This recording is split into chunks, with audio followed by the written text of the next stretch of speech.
Ya estamos en el café de Diario 55, somos el canal de todo, Super TV, nuestro primer café, y qué bueno compartir este escenario con un líder empresarial de esta parte del país y que preside la Asociación de Comerciantes e Industriales de Santiago, una de las principales instituciones que agrupan estos diferentes sectores. Sandy Filpo está con nosotros, a quien damos los buenos días. Buenos días a ustedes, honrado por haberme permitido participar en el primer programa del año. Así es. La importancia es, todos estamos, Sandy, a la expectativa porque los temas económicos son parte del día a día. Y qué bueno que ustedes que tienen datos, que son quienes manejan las empresas, que manejan estadísticas, nos digan cómo cerramos el año y cuáles son las expectativas que se tiene para el año 2022. Que a veces tenemos como tantas convulsiones, un país que vive de turismo, que habíamos avanzado.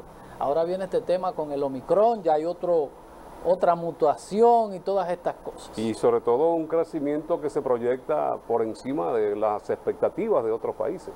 Bueno, fíjate, sin duda alguna este año es un año de muchos retos desde el punto de vista no solamente del gobierno, sino del mundo, porque esta crisis sanitaria pues trajo todo lo que es una movilidad, rompimiento de esquemas, y con ello vino una serie de aspectos que obviamente perjudican la economía no solamente de República Dominicana sino del mundo. Dentro de los retos que hay para este año, desde nuestro punto de vista entendemos que quizás el más grande y un poquito más difícil será que el gobierno sienta las bases para un gran pacto por el empleo y crear nuevos puestos de empleo. Yo creo que ese va a ser el reto de todos los gobiernos a nivel del mundo. Cómo acelerar una economía a través del empleo, poder tener el poder que cada persona tenga un empleo más digno. Y pienso que la República Dominicana tendrá que crear y asentar las bases para que se pueda formar una estructura que permita la formación y creación de empleo. Ya el gobierno empezó a hacerlo y ha creado una serie de facilidades, porque hay que entender que los gobiernos no son agentes, son facilitadores, sí, pero no son agencias de empleo, ni pueden estar empleando porque simplemente los presupuestos no están destinados para eso o no dan, y podrá dar una asistencia momentánea, pero lo ideal es que esa asistencia pueda traspasarse, o a esa persona que se le dé esa asistencia pueda lanzarse al mercado laboral y pueda con las capacidades que tiene. Y si a esto le sumamos el reto que se va desarrollando producto de la Revolución Industrial 4.0, pues obviamente todavía es mayor, porque hay una gran cantidad de empleo que van a tender a desaparecer en el mundo y otros que se van a modificar. Entonces nosotros tenemos que estar preparados para que nuestra mano de obra y las capacidades humanas puedan estar aptas para ese cambio que se va a producir. Y en ese sentido yo lo que entiendo es que este va a ser uno de los retos principales del gobierno, y por eso nosotros desde la ASIS estamos propugnando por un pacto por el empleo, para que podamos delinear toda una estrategia gubernamental y privada y sindical también, porque esto es un tema tripartito que no se puede ver aisladamente, simplemente ni siquiera desde el punto de vista del gobierno ni desde el punto de vista empresarial. También hay que incluir a los agentes que pues para los quienes se les facilitará ese tipo de acción, que son los empleados dominicanos. Entonces, de manera que nosotros entendemos que este es uno de los primeros retos. Tenemos otro reto, el que el mundo pueda normalizar el transporte de carga. Aquí los fletes están históricamente nunca se habían presentado una situación como la que se está presentando con el tema del transporte. Hoy por hoy, por ejemplo, ustedes vieron en estas Navidades que muchos productos desaparecieron, y no es porque no es porque había escasez, sino simplemente era porque el comerciante o el industrial veía que muchas veces la transportación de la mercancía era mucho más cara que lo que costaba la mercancía, y esto iba a duplicar el precio, y obviamente no valía la pena porque el mercado corría el riesgo de que en una temporada tan corta pues se quedara con esa mercancía, y obviamente se iba a tener que quedar para el año que viene. O sea, y este tipo de cosas yo creo que también será uno de los retos del mundo, y la normalización de los commodities que están aumentando y han seguido aumentando, uno producto de la escasez, otro producto del aumento del barril de petróleo, que ha encarecido también el transporte. También es otro punto a resolver. Vamos a dar paso a Xiomara y el Café Santo Domingo, sabor que empieza en el aroma. Café Santo Domingo, lo mejor de lo nuestro, Café Santo Domingo. Gracias, Xiomara. La situación que se presenta con todos estos cambios, sin lugar a dudas, Sandy, hemos visto inclusive Zona Franca que ha tenido que transformar lo que era la parte textil, ahora ya poder alimentar otro sector como es el de la tecnología. Las empresas, los representantes del comercio aquí, ¿qué transformaciones entiendes tú deben hacer para enfrentar estos nuevos retos, estos cambios que se han visto hoy día? Sí, debo decirte el tema de Zona Franca, que aún se ha modificado el esquema y ha pasado de un esquema de una mano de obra masiva e intensa a un esquema ya de mano de obra más especializada, sobre todo en Santiago y en el país, pero vamos a hablar de Santiago. Ha crecido vertiginosamente, inclusive en el proceso de pandemia. Nosotros hemos sido beneficiados de algunos aspectos mundiales que se han dado y algunas condiciones que ha implementado el gobierno, algunas facilidades para que el sector de Zona Franca pueda ser impulsado, y esto ha hecho, hoy por hoy, casi todos los parques de Santiago están en crecimiento, están construyendo nuevas naves, nuevos espacios para que nuevas empresas puedan instalarse. Y es porque el mundo también ha visto la necesidad de estar más cerca de los mercados, y nosotros como República Dominicana tenemos una posición privilegiada, y eso va a hacer que muchas empresas pues pongan la mira en República Dominicana y que el país pueda beneficiarse de eso, acompañado del apoyo que el gobierno está dándole a ese sector a través de las facilidades, la manera en cómo se están agilizando los procesos de aprobación de nuevas empresas, cómo los mismos parques, cómo se han tecnificado, cómo han creado infraestructura favorable para que una persona pueda instalarse, y eso ha hecho que casi la mayoría de todos los parques del país estén creciendo. El caso de Proindustria, por ejemplo, es un ejemplo evidente de cómo se está trabajando. Por ejemplo, teníamos el parque de Cotuí, que tenía años cerrado, hoy alberga ya una cantidad de empresas importantes, y eso ha dinamizado la mano de obra en Cotuí. Pero la rehabilitación de los parques de La Vega, el de La Vega está en ampliación, o sea, ya hay solicitudes para poder ser ampliado. El de San Francisco se empieza a trabajar con la parte que tiene que ver con la reestructuración de la rehabilitación del mismo parque. Entonces esto ha sido un punto importante, que dentro, vamos a decir, de todos los males que aqueja el mundo, pues la República Dominicana ha podido posicionarse en este tema. En el tema del comercio, yo donde lo veo un poco más difícil, porque el comercio está muy sujeto a una gran amenaza, que es el comercio en línea, y eso está creciendo todos los días, y la pandemia ha hecho que crezca también, y ya la gente ha creado una serie de hábitos que eso se le ha ido un poco disminuyendo a la demanda del comercio. Entonces nosotros pasamos casi de una venta de unos mil y pico de millones de dólares que se está vendiendo en línea, y esto obviamente es un dinero que deja de circular en el comercio dominicano, deja de pagar impuestos, y por eso nosotros estamos observando lo que ha pasado en otras partes del mundo para proteger el comercio y para nosotros sugerirle como institución al gobierno. Por ejemplo, en España ya se ha creado un impuesto universal a todas las ventas por internet. O sea, las empresas o tienen que instalarse o deben pagar impuestos, porque es una competencia, mira, es una competencia, vamos a decir, desleal, que lo impone la misma tecnología y la misma necesidad, y también es un proceso que es irreversible. O sea, tenemos que entender eso.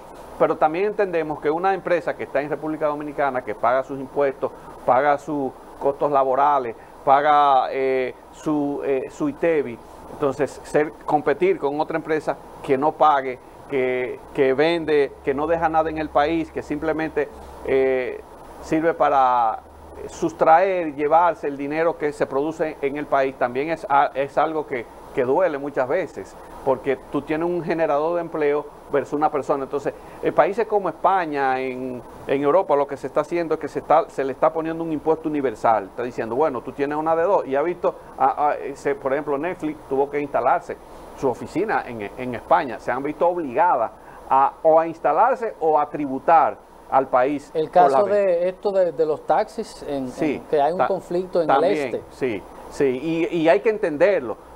O sea, tú tienes que entenderlo, es algo inevitable por producto de la tecnología y de la modernidad de los tiempos, pero también los países deben, en un momento dado, legislar para proteger su industria local, porque si el comercio se cae también la industria, porque ¿para quién produce la industria? Produce para el comercio, y el comercio es el que moviliza, vamos a decir, es el que recibe al cliente, y es donde el cliente. Entonces, yo lo veo un poquito más difícil en términos del comercio. Tendrán que buscar alguna mejora en términos de disminución de costos. Para eso, por ejemplo, las cadenas retail lo que están haciendo es automatizando tanto los cajeros como muchas operaciones de almacenes y ese tipo de cosas, para realmente buscar la ganancia hacia adentro y crear un esquema que le dé más facilidad de una mercancía más a tiempo, que la persona puedan tener. Pero fíjate, hay una inequidad también. Por ejemplo, tú compras en Amazon una mercancía y esa mercancía no te paga impuestos. Sin embargo, tú entras online a una de las tiendas dominicanas y esa tienda tiene que pagar impuestos. Entonces también ¿qué van a hacer mucho? Bueno, que van a constituir compañías afuera y van a vender desde afuera a la República Dominicana. Entonces eso también es una especie vamos a ir a iniquidad. publicidad para que hablemos de eso, porque hay muchas cosas con ese tema y nos ha pasado a mi compañero Fran y a mí con piezas de vehículos. En el mercado local, por ejemplo, es un tema. Y muchas cosas. Le costaba 30,000 pesos una pieza y él pagó, qué sé yo, 50, 100 dólares, Sí, más lo que paga aquí, que hay que pagar. Por ejemplo, ahorita yo voy el courier que te cobraba por una libra 100 y pico de pesos. El courier que yo utilizo me cobra 328 pesos por libra. Pero entonces vamos a ver eso con Sandy, porque hay un tema ahí con los precios locales y el tema del comercio electrónico, que muchas veces en todas las reformas se ha intentado introducir. Pero vamos a la publicidad y lo tratamos después de la pausa.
Sandy Filpo está con nosotros en este café de Diario 55, es el presidente de la Asociación de Comerciantes e Industriales de Santiago, ACIS, así se conoce por sus siglas.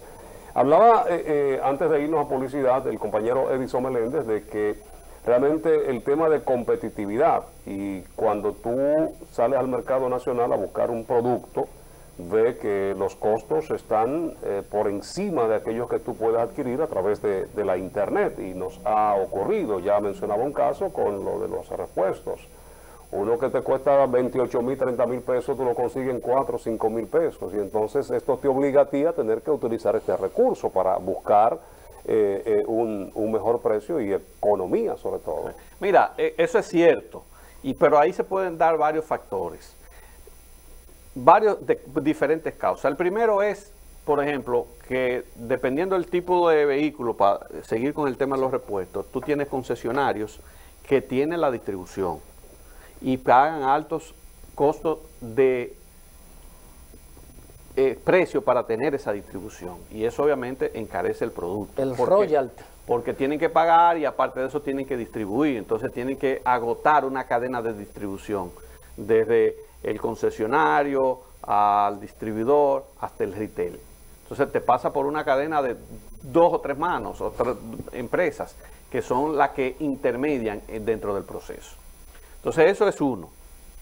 El otro es que tú tienes, por ejemplo, en Estados Unidos, en el caso de los repuestos usados, muchas maniobras que se dan, por ejemplo, en los vehículos, los llamados ahogados, que no se pueden vender en el mercado. Esos vehículos lo que se llevan es a una especie de junking, son deshuesados y se venden las piezas. Y obviamente es un producto que va a tener menos precio. Y también hay un factor de especulación en algunos casos. Pero eso básicamente es lo que se da, con menos es la especulación. La mayoría es producto de una cadena de distribución, altos valores que se pagan por royalty, para tener la distribución, niveles de compras que son por encima quizás de lo que el país puede, para tú poder mantener una distribución directa con el fabricante y ese tipo de cosas. Y eso hace que muchas veces, en el caso de los repuestos, se produzca esto. Casi en todo, Sandy. Porque no, en la prenda de vestir no. Que el internet tiene varias, hay un ranking de lo que más se compra. Lo primero son los artículos tecnológicos, es lo que más se compra, luego la prenda de vestir, todo lo que tiene que ver con ropa, zapatos y ese tipo de cosas. Ya, por ejemplo, tú coges una tienda como Zara y el precio que está en Estados Unidos básicamente es el mismo que tú encuentras aquí. Ya sí hay otras cosas en el caso de los repuestos, que ahí se ve menos, la joyería, y en ese tipo de cosas sí se da. Hemos visto, Sandy, en los últimos tiempos muchas empresas locales. Cuando uno va a los parques de Zona Franca, uno se encontraba con muchas empresas, la gran mayoría eran empresas extranjeras. Hemos visto muchas empresas que han decidido colocarse en parques. El otro día estaba en el parque de Tamboril y vi fábricas de muebles y cosas como esta. ¿Qué está pasando? ¿Cuál es, aparte de acogerse a la ventaja, por qué tantas empresas? Más que la ventaja, yo creo que es el potencial que tiene el país. Por ejemplo, en el último año tú vas a ver muchas empresas dominicanas que se van a instalar y otras que se están instalando. Y es producto de una acción gubernamental que el gobierno ha desplegado, y otro es la parte que tiene que ver con el posicionamiento. El mundo ha cambiado y el mundo con esta pandemia se dio cuenta que tenía que estar más cerca de los mercados, que no podía estar tan lejos. Entonces, eso ha creado, y el mismo Estados Unidos entendió que no debía comprar básicamente a un solo suplidor o a un solo país mucho más lejos, que a veces era mejor inclusive pagar un poco más de costo y tener la mercancía más cerca. Y las grandes multinacionales de Estados Unidos están diversificando lo que es su compra, y obviamente siguen comprándole a Asia, siguen comprándole, pero también tienen una reserva, o sea, le están asignando una cuota a los países de Centroamérica y de Latinoamérica. Aquí se habla de un clima de inversión, y el presidente anunciaba que en el 2022 va a sobrepasar todo lo que tienen proyectado. ¿Esos inversionistas extranjeros están bajo las mismas condiciones de los que invierten dominicanos, que los que son los que producen la riqueza? Sí, dependiendo del régimen. Si es zona franca, están sobre una misma plataforma. Si ya es en el mercado local, pues hay ciertas, vamos a decir, ventajas por ser inversión extranjera. En caso de la repartición de dividendos y ese tipo de cosas. Pero regularmente el país te está creando una base, un clima importante para la inversión, y es correcto. Y las condiciones internacionales van a aumentar esa... Nosotros como país tenemos que estar preparados para recibir una gran inversión extranjera, producto de lo que te dije anteriormente. O sea, ya Estados Unidos se dio cuenta, por ejemplo, que no puede seguirle fabricando, no puede seguirle comprando las computadoras de los vehículos a China. ¿Por qué? Porque en un problema, por ejemplo, la escasez de vehículos que hay, que tú no lo encuentras en Estados Unidos, es producto de que los chips de las computadoras no se están fabricando, o sea, las fábricas están llenas. Entonces, por eso tuve a la General Motors, que anunció que ha reducido su oferta precisamente por eso, porque no tiene. Entonces se han dado cuenta de eso y han podido diversificar. O sea, lo que viene, la tendencia ahora, lo que viene a diversificar en países como Colombia, México, República Dominicana, Guatemala, países que tienen una cercanía y una amplia vocación de exportación. Es así. Es así. Vimos ya una empresa de neumáticos que anunció esto que está describiendo Sandy, por lo mismo. Y no es que van a comprar más barato, ¿eh? No es que van a comprar más barato, es que hay la necesidad de estratégicamente tener condiciones que en una futura pandemia como la que se abrió, el mercado no se afecte. Eso me lo explicó, y siempre lo he dicho aquí muchas veces, Eligio Jaques en el 11, que le pregunté que qué él iba a hacer si el PRD ganaba las elecciones y él era ministro, y me dijo eso mismo, Sandy. Oye, le voy a quitar el mercado a Filipinas. Los americanos le compran los tomates a los filipinos, y a los que vienen de Filipinas se le dañan. Voy a hacer una gran producción de tomate con los requerimientos que ellos quieran, y el tomate llega en 2 días. Es un tomate sano, y eso es lo que estamos viendo. Publicidad y volvemos. Sandy Firpo de la ASIS, presidente de la ASIS, nuestro invitado de hoy. Ya volvemos.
Bueno, el tiempo a veces Es se torna implacable. implacable, así un tirano.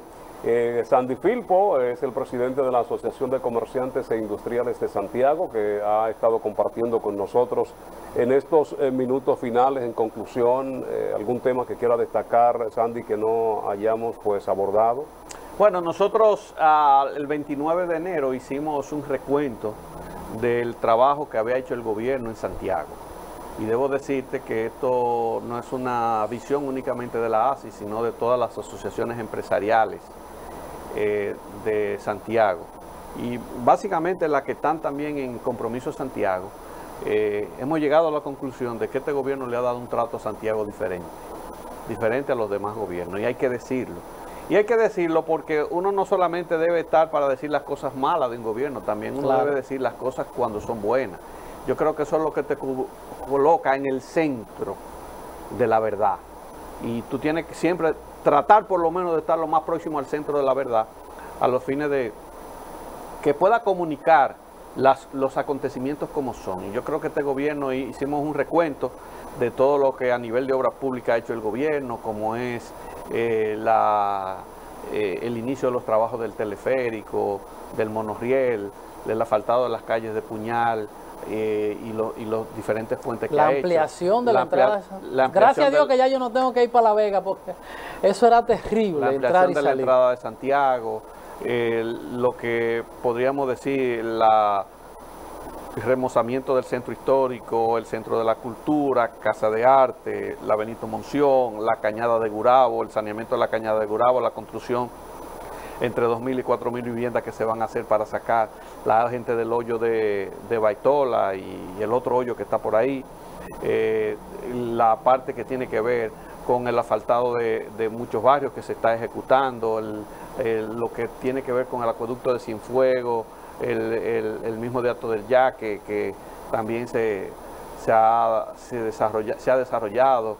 O sea, eso en términos de obras, pero también en términos de descentralización, mencionamos lo que es la oficina del Ministerio de Interior y Policía para renovar y dar todos los servicios, y así no tengamos que trasladarnos a Santo Domingo, el trabajo que está haciendo ONAPI en términos de para que una pequeña empresa, una microempresa pueda tener a tiempo su registro de nombre, que antes duraba un tiempo recibirlo, y todo ahora se puede hacer en línea.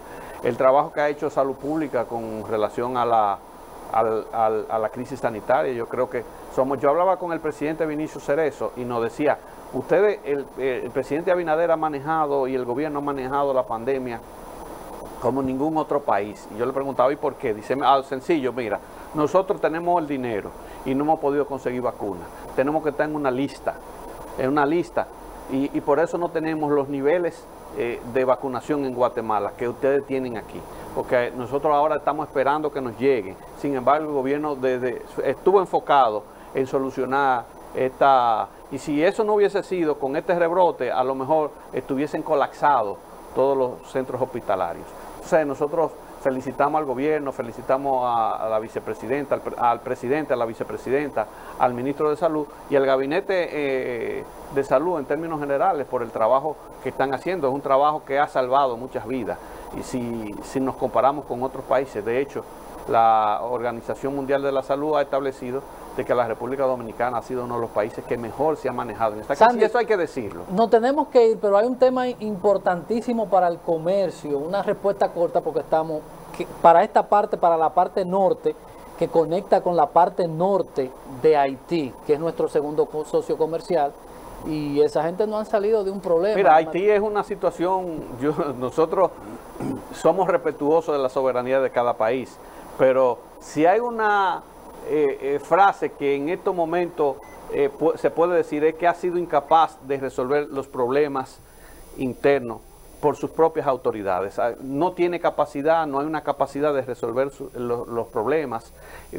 Todos los días una situación tras otra, no hay manera de que en un momento dado pueda reinar la paz. Y eso es producto y falta de un liderazgo. Sí. No hay un liderazgo tan fuerte que pueda consensuar las capacidades y las ideas de los diferentes sectores y ponerlo al servicio del país. ¿Y en materia comercial cómo estamos? No, imagínate, o sea, nosotros estamos con Haití, que Haití es el único país que tiene una balanza positiva, la República Dominicana tiene una balanza positiva con Haití. Y ahora mismo hay un temor de hacer negocio con Haití, o sea, el problema es que tú vas donde los que negociaban con Haití tradicionalmente y ahora lo que dicen es no, nosotros tenemos miedo, no sabemos si nos van a pagar, si nos llevan un camión, si la situación, porque a veces no es por el cliente, a veces la situación que se produce que hace que el cliente incumpla los pagos. Yo recuerdo cuando el terremoto, que yo trabajaba para una empresa y acabamos nosotros el día antes de despachar $1 millón,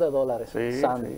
Gracias a Dios que el cliente nos cumplió, pero recuerdo que mi jefe y yo nos estábamos poniendo locos. Pero ahí ahora mismo hay un temor de hacer, y cuando se pierde la confianza, se pierde todo. Esa es la seguridad una de las jurídica. cosas que ha mantenido este gobierno y ha impulsado es la confianza que se ha mantenido en los agentes económicos y que el gobierno ha inspirado, y la transparencia, hay que decirlo. Sandy Filpo, presidente de la ASIS, nuestro invitado de hoy, una figura importantísima de la República Dominicana y especialmente de esta parte del país, siempre tratando los temas de importancia con lo referente al comercio, a la economía y todo esto. Gracias a él y gracias a ustedes. Dios mediante, nos encontramos mañana aquí nueva vez en Diario 55. La recomendación a ustedes es que vamos a vacunarnos, y al ministerio es que debe habilitar más centros para que quienes tenemos deseo de vacunarnos se nos haga más fácil, porque a veces por un tema de compromiso no podemos pasar toda la mañana